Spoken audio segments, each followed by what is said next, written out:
Buenas tardes a todos, soy Francisco Miranda, director de portafolio, hijo también de esta tierra y me complace mucho estar en este panel rodeado de cuatro mujeres caribeñas, mujeres costeñas, ejecutivas, con una experiencia en estructuración de proyectos, no solo a nivel regional, sino a nivel nacional.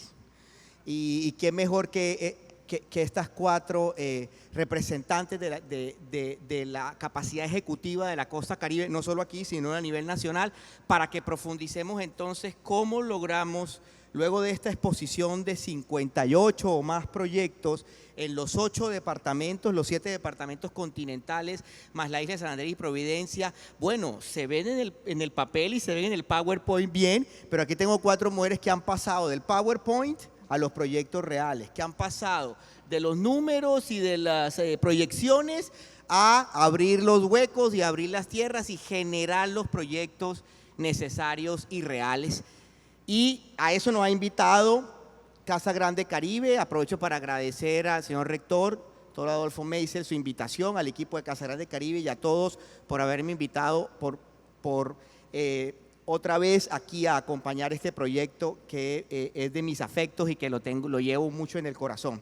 Y siempre estamos desde Portafolio apoyando y haciendo presencia en esta cumbre para la infraestructura. Entremos entonces en materia para que podamos ayudar a entender cómo y qué hace falta y qué rutas hay y qué alianzas se pueden hacer y qué obstáculos podemos enfrentar para poder traducir proyectos, grandes proyectos de infraestructura, como muchos de los que aquí se trabajaron para cada uno de los 8 departamentos en realidades. Y quisiera escoger la primera pregunta y dedicarla a las capacidades institucionales. ¿Tenemos, no tenemos capacidades? ¿Qué evaluación? ¿Qué panorama? ¿Qué desde cada una de las distintas experiencias públicas y privadas que tienen estas 4 profesionales y ejecutivas caribeñas, cómo vemos ese panorama de capacidades institucionales que nos permiten transformar estas ideas, estos proyectos en obras materializables para el bienestar y la calidad de vida de los habitantes de la costa Caribe? Doctora Cecilia, comencemos con usted. ¿Qué capacidades vemos y qué problemas obviamente vemos frente a eso? ¿Qué estrategias podemos hacer para superar esas capacidades? Bueno, primero que todo, muchas gracias, Adolfo, por este paseo por todos los departamentos de la región. Yo no sé si ponerme a llorar o morirme de la emoción. ¿Por qué ponerme a llorar? Porque estamos en las mismas. O sea, los diagnósticos son apocalípticos. Yo escribí, el primer libro que escribí fue sobre la región Caribe a finales de los 70. Y solamente hay 1 o 2 cosas en donde yo veo avances, entre otras la capacidad de las universidades, que es una cosa sobre la cual quisiera hablar. Ahí sí ha habido un cambio, ahí sí ha habido un esfuerzo grande y hoy se forman profesionales, pero ¿dónde están? Esa es mi pregunta. Entonces, ¿sobre dónde están los obstáculos? Mira, yo creo que los 2 problemas más graves que tiene la región y que son los mismos de siempre es el rezago social y la falta de infraestructura. ¿Y eso qué quiere decir para mí? ¿Qué pasa con la infraestructura? Que pasa lo mismo que con el desarrollo social, que a nadie le importa. ¿Dónde están los cacaos aquí? Yo quisiera ver. A mí me hubiera gustado ver a todos los cacaos de la región Caribe, los políticos, ha habido algunos empresarios, bienvenidos, están los académicos, pero los cacaos, los de La Plata, no están. Entonces, ¿qué es lo que yo veo? Este problema que tenemos y para poder y la felicidad, perdón, es porque hay proyectos. Aquí nos han hecho un recorrido, hay proyectos esbozados, a esto le falta mucho. Pero entonces lo más importante es cómo hacemos para que esto se vuelva una prioridad. Y para eso yo quisiera mostrarle 2 cosas, una cosa muy sencilla. La infraestructura y la desigualdad sí están relacionadas. Y quiero que se proyecten los 3 libros que ha producido el CISOE, en donde probamos, financiados por la CAF, entre otras cosas, los de infraestructura y equidad, que la infraestructura sí tiene un impacto sobre la equidad. Lo hicimos para Colombia, Chile y Perú y lo hicimos para México y allí con modelos de equilibrio general, shock de infraestructura del 2020 al 2025, se prueban unas conclusiones que me parece que son absolutamente relevantes porque mataríamos dos pájaros de un solo tiro. ¿Cuáles son las conclusiones? Sí hay una relación entre inversiones en infraestructura y cambios sociales en la región. Oigan esto, el impacto es mayor cuando no hay infraestructura. O sea, la región que es débil en infraestructura hace un shock, el impacto que muestran los modelos de equilibrio general en estos 4 países es absolutamente positivo.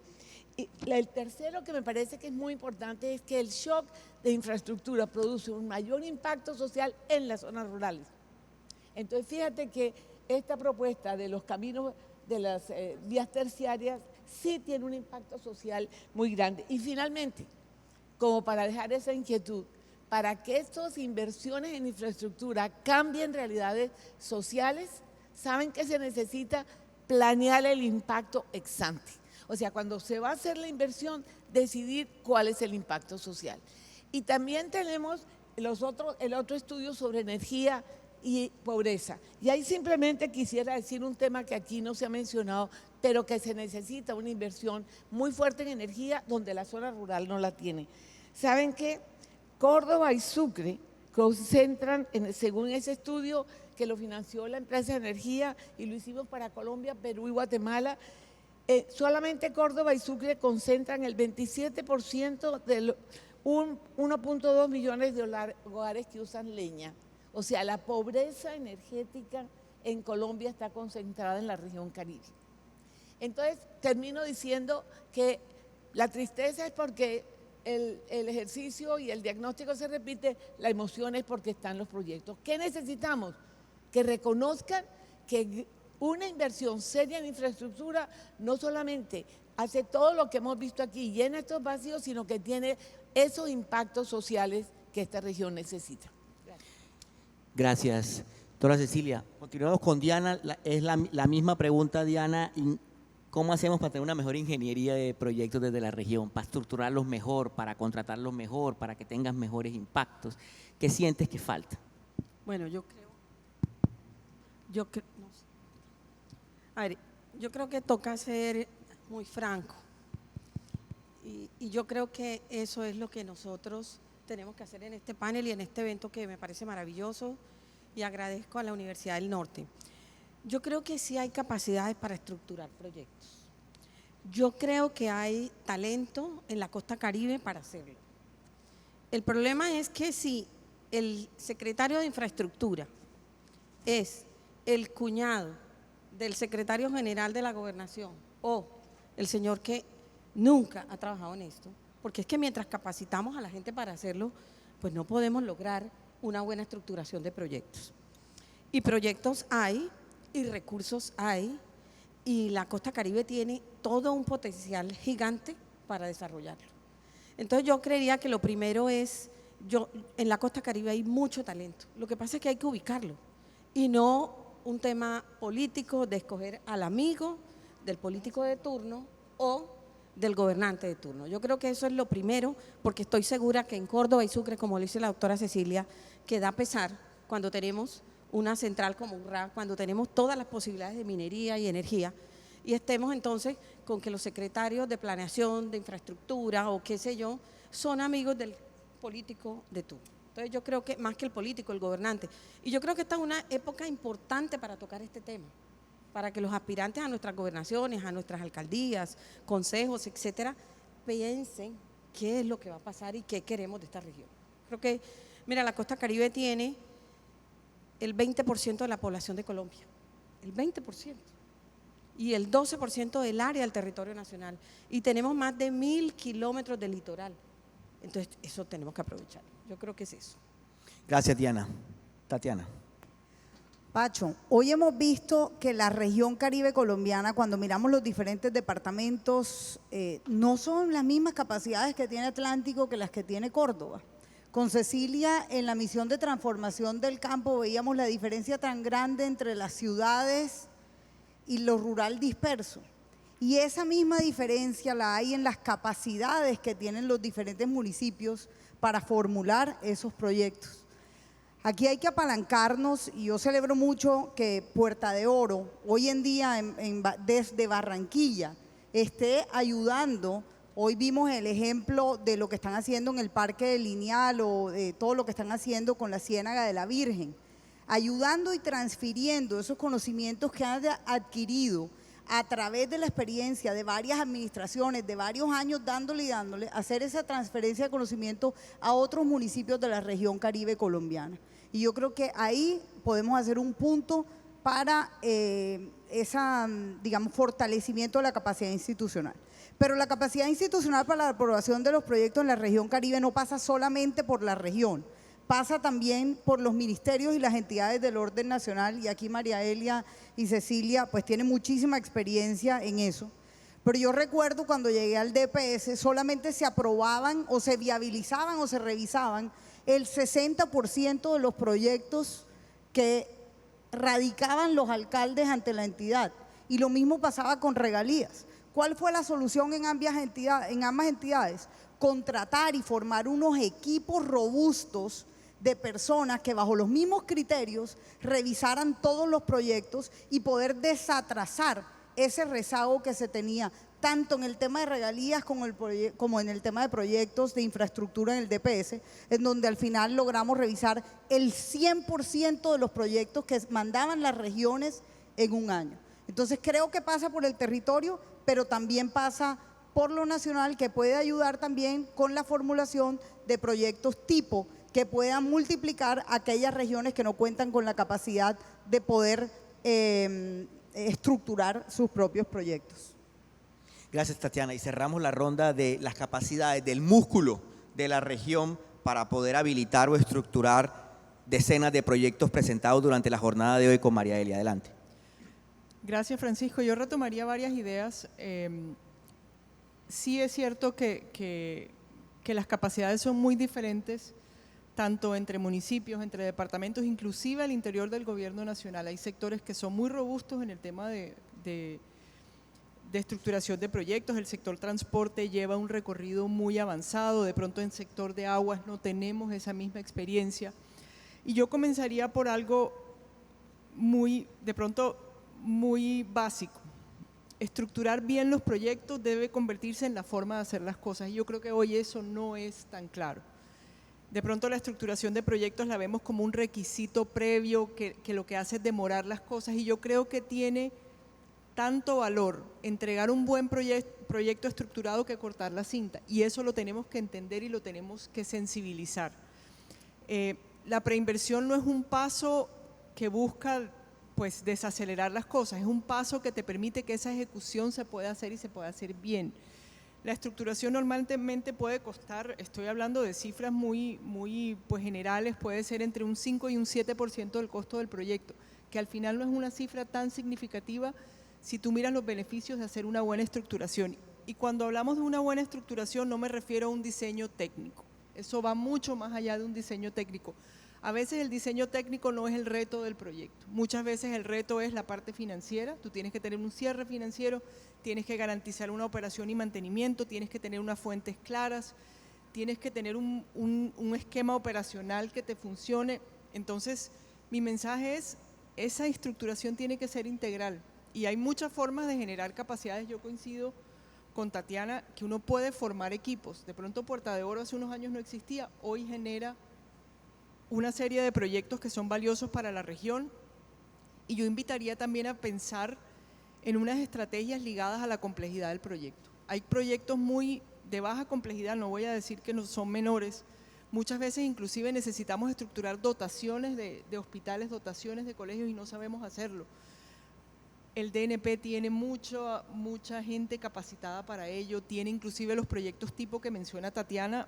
DNP se ha encargado de generar unos 52 proyectos tipo que no te solucionan todo el problema, pero sí te ayudan. Uno puede tener unos equipos para proyectos de baja complejidad, para proyectos de mediana complejidad, donde ya tú tienes que tener unos ingenieros de por medio, no son equipos que pueden pues estructurar independientemente, y los proyectos de alta complejidad tienen que tener unos estructuradores experimentados con un equipo interdisciplinario que te mire todas las áreas interesantes. Entonces yo pienso que una estrategia puede ser eso, formar equipos de acuerdo con la complejidad de los proyectos. Gracias, María Delia. Pacho, me gustaría agregar algo sobre lo que tú dijiste. Adelante. ¿Dónde está la gente? Mira, la gran ventaja que tiene hoy la región Caribe es que tiene muchas universidades, muchas y de muy buen nivel que compiten, muchas de ellas a nivel nacional. ¿Dónde están esos profesionales? Y ahí tenemos la esencia que todos estamos siendo muy tímidas, la crisis de la política de la región Caribe. Son una vergüenza. Puede haber excepciones, pero en general ese es el vínculo que deberíamos tener entre la región y el país. Tatiana, ese tendría que ser. Pero resulta que esa gente está dedicada a la politiquería y a nombrar a sus parientes, a sus amigos, en vez de la gente capaz. Yo sí creo que las universidades están ofreciendo la cantidad de profesionales que se necesita para tener oficinas de planeación, tanto en el gobierno, tanto alcaldías, gobernaciones, como en el sector privado, con el suficiente nivel para que tengamos los proyectos que tocan. Gracias. Utilicemos esta segunda ronda para identificar bien. Cada proyecto de estos identificados en la jornada de hoy requiere atracción de recursos nacionales, de inversión nacional. Entonces quisiera que dedicáramos esta ronda, comenzando por Diana, un poquito para que identifiquemos muy bien, así como ya analizamos las capacidades institucionales, las barreras, los obstáculos de cualquier naturaleza que a ustedes se les ocurra y que hayan identificado en su trayectoria. ¿Qué barreras, qué obstáculos, qué riesgos, qué desafíos hay para que las regiones, los departamentos del Caribe atraigan inversiones nacionales para hacer realidad estos proyectos, Diana? Bueno, barreras, retos son muchos, pero fortalezas y potencialidades son mucho más. Hemos hablado mucho, y aquí lo mencionaban algunos de los anteriores panelistas, sobre el tema ambiental, sobre el tema de legislación, sobre el tema… Vea, el tema de cambio climático no es de ahora. El tema de cambio climático, yo difiero de algunos conferencistas que hablaron proyectos para el control de… Todos los proyectos de infraestructura deben estructurarse y diseñarse con parámetros para evitar los riesgos y combatir el cambio climático. No es que haya unos proyectos especiales para el cambio climático. El tema de inundaciones ha sido per se. Mire, aquí se ha hablado de todo y no se ha hablado de adecuación de tierras. Por favor, ¿qué son adecuación de tierras? Control de inundaciones, riego, drenaje. O sea, es que nos olvidamos de esto. La doctora Cecilia, hace unos años, no sé cuántos, que fue la ministra de Agricultura, ¿se acuerda, doctora? Y se hablaba de proyectos de pequeña, mediana y gran irrigación. Yo le decía a Jairo Burgos esta mañana cuando veíamos en el bus, yo le decía, mire, la política de adecuación de tierras del país, y ese nos afecta a la costa colombiana, porque es que las capacidades agropecuarias que existen tienen que tener una buena adecuación de tierra. No puede ser que el río Sinú, que es un gran potencial para Córdoba, y río San Jorge, Pasucre y La Mojana, estemos en un desastre cada 2 o 3 años con inundaciones repetitivas. Y sabemos eso. Entonces yo creo que una de las dificultades es que los proyectos no finalizan, ¿sí? Entonces tenemos unas ideas y cambiamos de grupo, o de los que llegaron a gobernar o los que llegaron al Fondo de Adaptación, DPS, como se llama, ¿sí? Las inundaciones que hubo en el año 2010 cuando se creó el Fondo de Adaptación. O sea, eso era previsible, pero entonces los proyectos tienen que tener esa variante de cambio climático, ese componente, y todos los proyectos deben ser estructurados adecuadamente. Vean, la consultoría nacional, la ingeniería de consulta tiene que ser valorada. No puede ser que pensemos que lo importante es tener maquinaria y hacer obras, pero si no hemos diseñado adecuadamente, pues el costo de la operación y del mantenimiento y de todo esto va a ser mucho peor, mucho más costoso. Entonces, cualquier iniciativa sin y con proyecto, sabemos que tenemos que tener una consultoría adecuada, una estructuración adecuada y que tenga todos los componentes que necesitamos. Muchas gracias, Diana. La misma pregunta para Tatiana.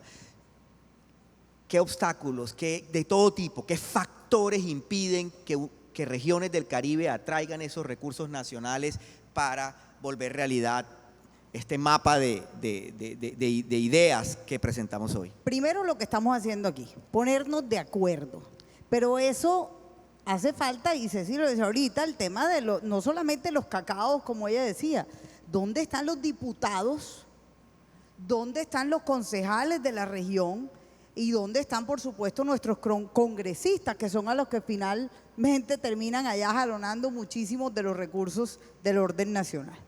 Lo segundo, continuidad en las políticas, en los programas de las diferentes administraciones. Cada vez que llega un gobernante, entonces vamos a arrancar de cero, vamos a ver qué nos inventamos. Creo que esa continuidad es clave y ha sido clave aquí en Barranquilla para poder generar muchas de las cosas que se han generado en los últimos años. Tercero, yo voy a decir la tecnocracia regional en las instituciones nacionales. Yo les voy a echar una anécdota aquí, ahorita que el mono habló del cuento de los 10.000 millones de pesos del Museo de Arte Moderno de Barranquilla. Resulta que yo llegué a Planeación Nacional, y voy a echar un cuento personal, pero es porque esto es lo que pasa en la vida real. Llegué a Planeación y estábamos discutiendo el presupuesto nacional del año que venía. Y entonces llegan y miro yo la regionalización del presupuesto y el presupuesto disminuía como un 4% para el Atlántico. Y yo fui donde Cárdenas y le dije, mira, ministro, con todo el respeto, yo no voy a ser la directora de Planeación Nacional que llegó y disminuyó el 4% el presupuesto para su región en los primeros 2 días de su gestión. Entonces le dije, yo necesito una plata adicional para el departamento del Atlántico. Entonces, ¿qué 2 proyectos estaban listos? El Puerta de Oro, Centro de Eventos y Convenciones, que estaba Sergio Díaz Granados de ministro y estaba pidiendo plata para terminar esa obra, y el Museo de Arte Moderno de Barranquilla. Yo ya me pregunté cuánta plata se necesita para hacer el museo, 10.000 millones de pesos. Entonces yo cogí de 1 a 10, 10.000 millones de pesos, dimos la instrucción, el ministro Cárdenas aprobó y tal, y se pasa la cosa. Resulta que la semana siguiente me entero que algún funcionario en planeación de algún nivel menor cogió y leyó MAMB, y para él el único MAMB que existía era el de Bogotá.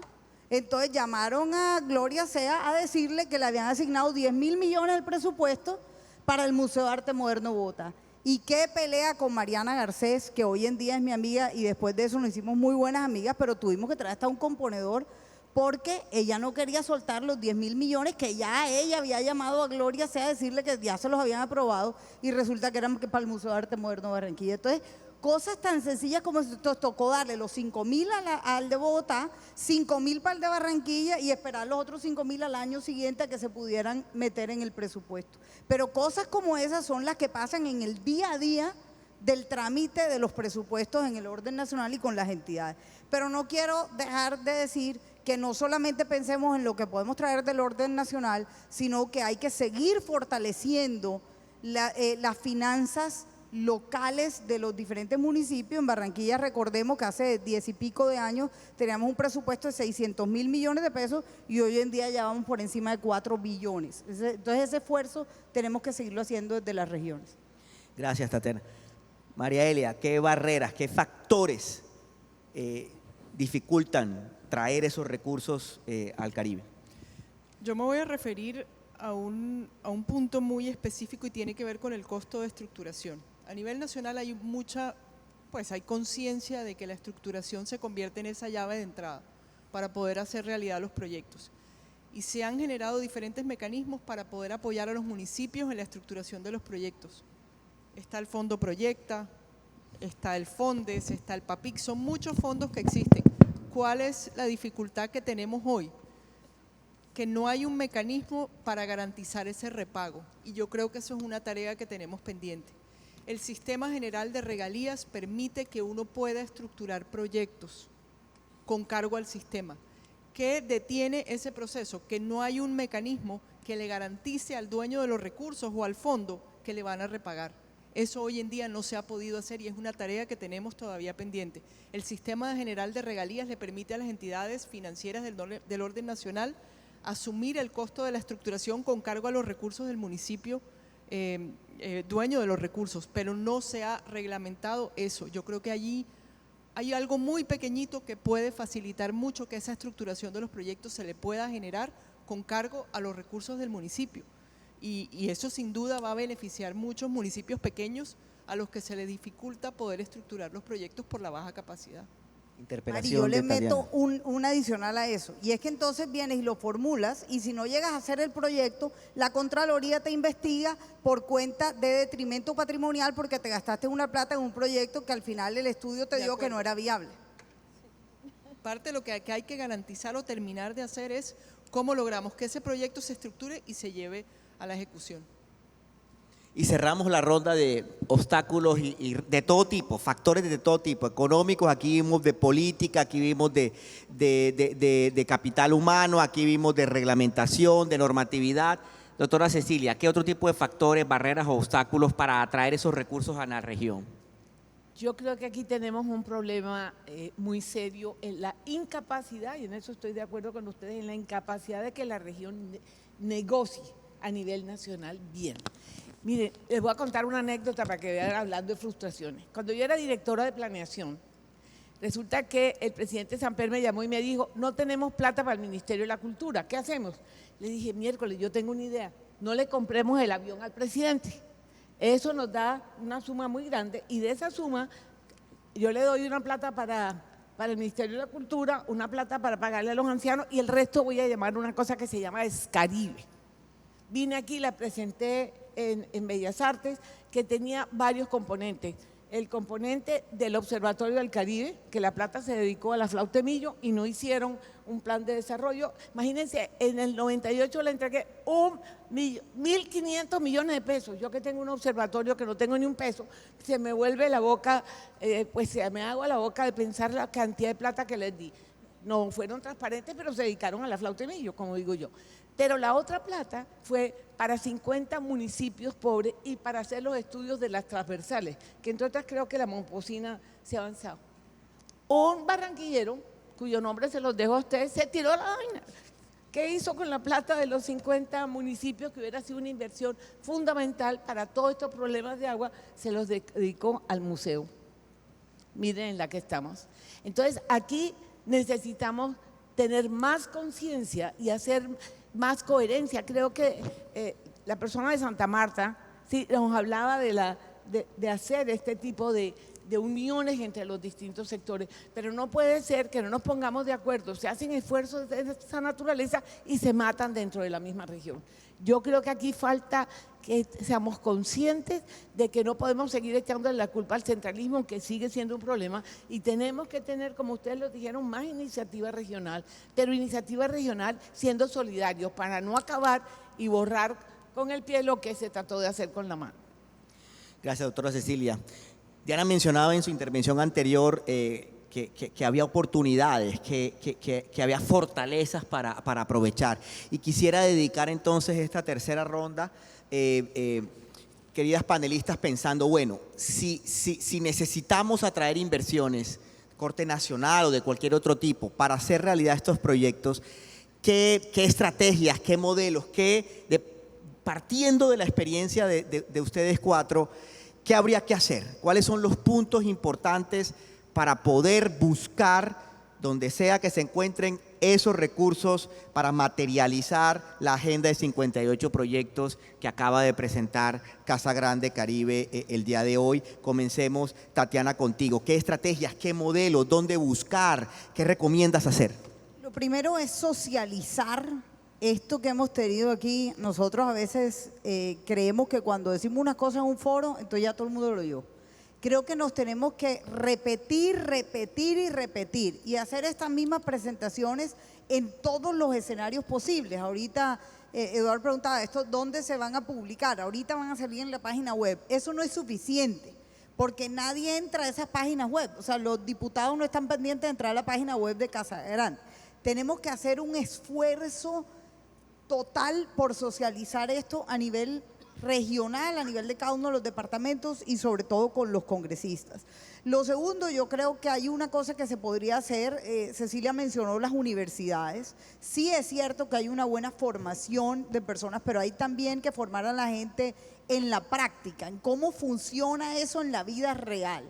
Entonces, temas de prácticas, de buscar eso que nosotros hicimos o que se hizo durante tantos años en Fundesarrollo, de crear digamos, una escuela de liderazgo para que personas como María Elia, como Manuel, se fueran a los institutos del orden nacional, no fuéramos a estudiar afuera y volver a esos institutos del orden nacional, que también lo hizo el Banco de la República aquí con Jaime, que no hemos mencionado tanto hoy, pero que ha sido factor importante de todo este proceso.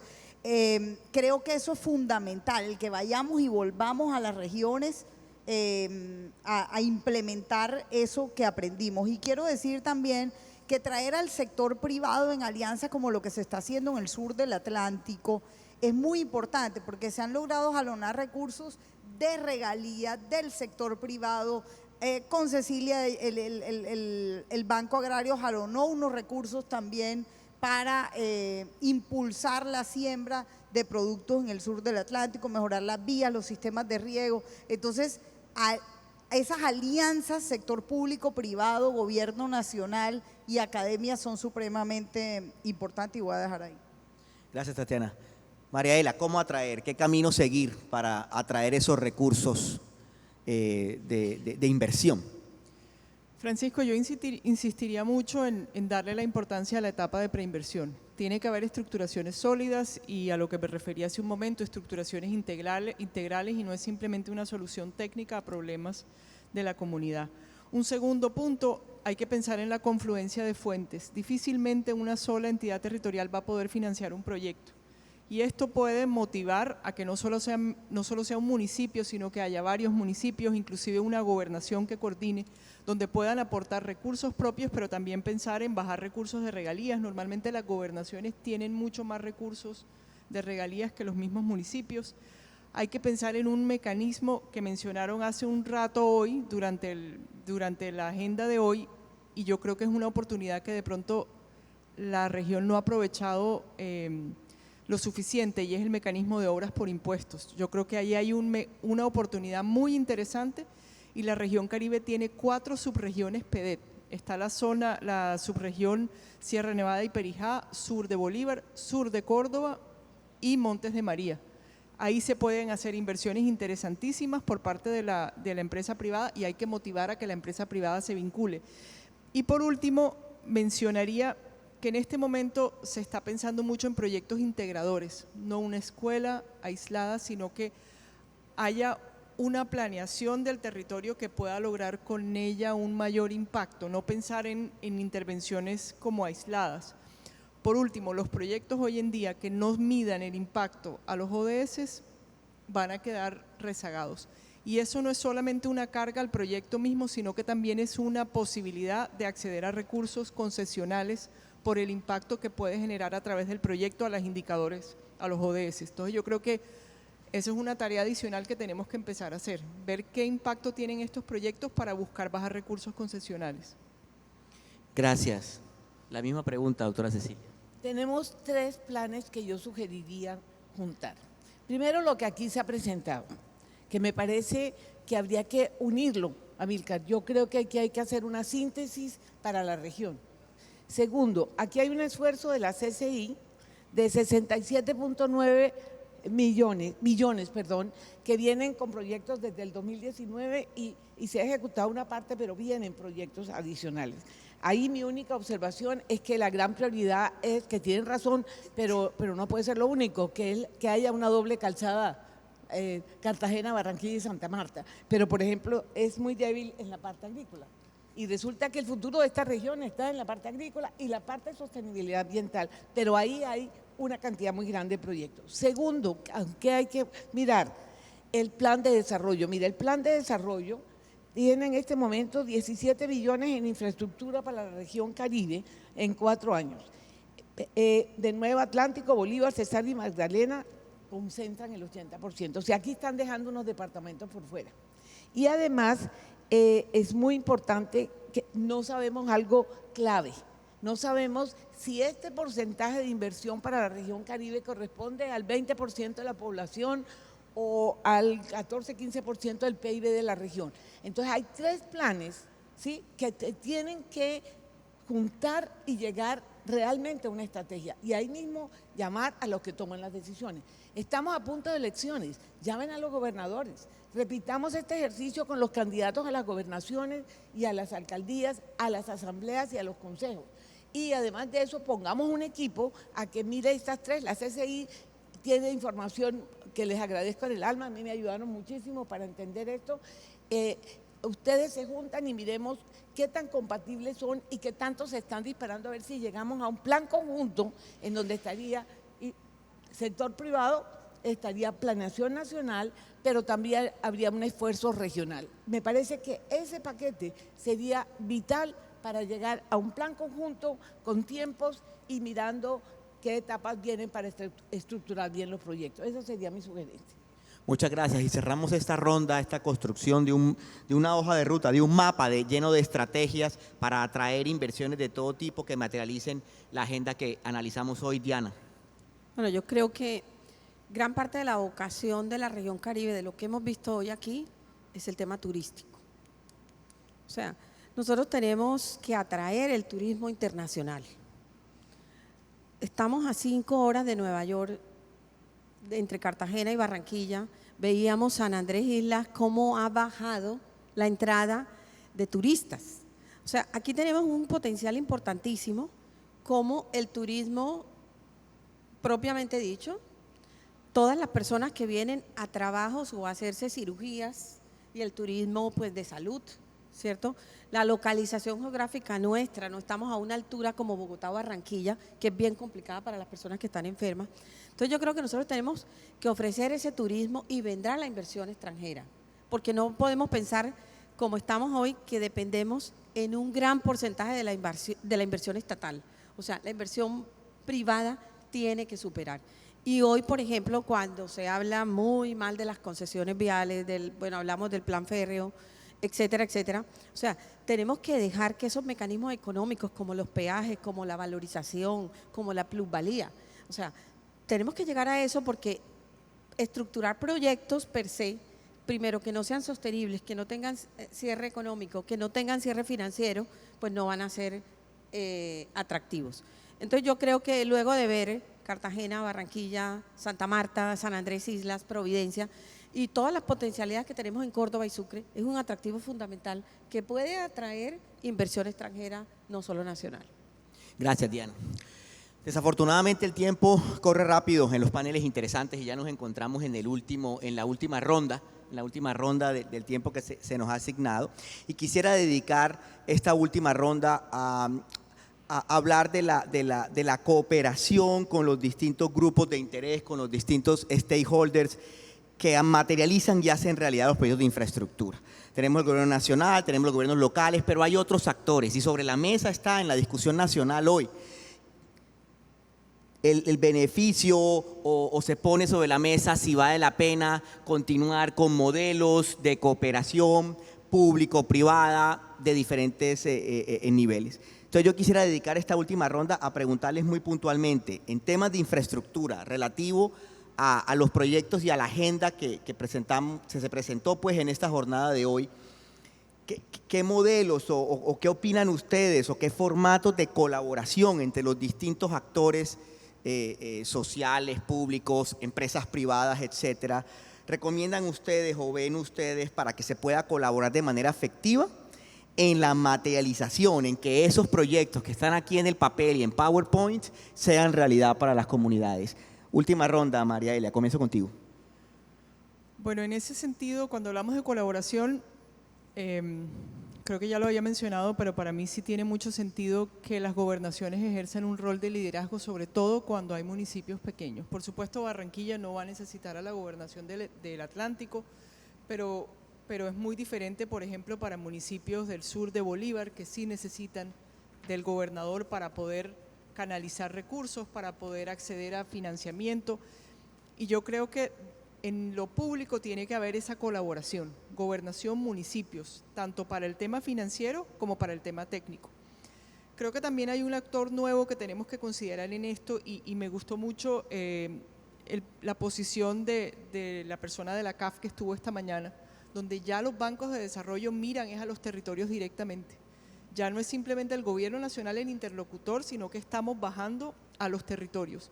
Y yo creo que aquí hay un actor de pronto nuevo para los territorios interesante que nos puede ayudar a impulsar proyectos, a hacer buenas estructuraciones, a financiar, y simplemente pondría sobre la mesa esos actores, esos bancos de desarrollo que están aquí en el país y que pueden ser un actor importantísimo y estratégico para impulsar inversiones en la región Caribe. Gracias, María Elia. Doctora Cecilia. Yo creo que el reto es de tal tamaño que estoy de acuerdo, solo nadie puede, ni puede sola la región, ni puede solo el departamento. Yo creo que aquí hay que juntar todos los actores, si hay posibilidad de financiación internacional, bienvenida, pero hacer un compromiso que yo sí quiero reiterar. Acuérdense que el problema más vergonzoso que tenemos es la pobreza. ¿Cómo es posible que la región Pacífico, que se supone que es la más pobre, está mejor que nosotros? ¿Por qué? Porque hay un departamento y una ciudad y un puerto que jalonan a la región, ¿sí? Los indicadores, incluyendo el Valle y Cali, son mucho mejores que la región del Atlántico. Y nosotros, con 3 grandes ciudades, con 3 puertos, no hemos sido capaces de jalonar. ¿A qué llevo esto? A que infraestructura, pero desarrollo social. Tengamos mucho cuidado en que no concentremos todo en que unimos a Barranquilla, Cartagena y Santa Marta. Yo estoy de acuerdo con lo que tú mencionabas, o sea, aquí los municipios, el rezago rural, mira, el turismo es una posibilidad, pero aquí está la potencia agropecuaria, siempre y cuando logremos distribuir esa tierra, no a las patadas, como la quieren hacer, sino concertando. Sí, aquí hay un potencial agropecuario, pero la infraestructura para allá no existe. No hay quien esté planteando, resolviendo los problemas de agua, los problemas de irrigación, los problemas de distrito de riego que tú mencionabas, Tatiana. Aquí están haciendo un esfuerzo importante. Entonces, en resumen, todos los actores posibles, pero hay que sentarlos y comprometerlos, pero vinculemos esto al impacto que la infraestructura puede hacer en incluir los sectores rurales que viven en el siglo XVII y hacer todo este esfuerzo de infraestructura, juntando a todos estos planes que hay en este momento, pensando en que es una oportunidad de hacer las dos cosas, de dar la infraestructura que se necesita, pero reducir las brechas tan vergonzosas que tenemos aquí. Gracias, Diana.